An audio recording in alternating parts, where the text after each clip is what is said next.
പ്രഭാതത്തിലെ ഇളങ്കാറ്റിൽ ചോരയുടെ മണം.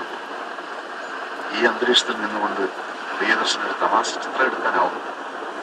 പിന്നീടാണ് അറിഞ്ഞത് സംഗതി തമാശയല്ല, തമാശകളില്ലാത്തൊരു പ്രിയം ചിത്രം. അതെ, കാലാപ്പാനിയിൽ മുൻതൂക്കം മറ്റു പലതിനും. ചരിത്രം പഠിക്കാത്ത ധാരാളം മണ്ടന്മാരുണ്ടല്ലോ നമ്മുടെ നാട്ടിൽ. ആ കൂട്ടത്തിലാണ് ഞാൻ. ക്രമേണ ഞാൻ അറിഞ്ഞത് ചിത്രീകരിക്കാൻ ഉദ്ദേശിക്കുന്ന കഥ യഥാർത്ഥത്തിൽ നടന്നതാണ്.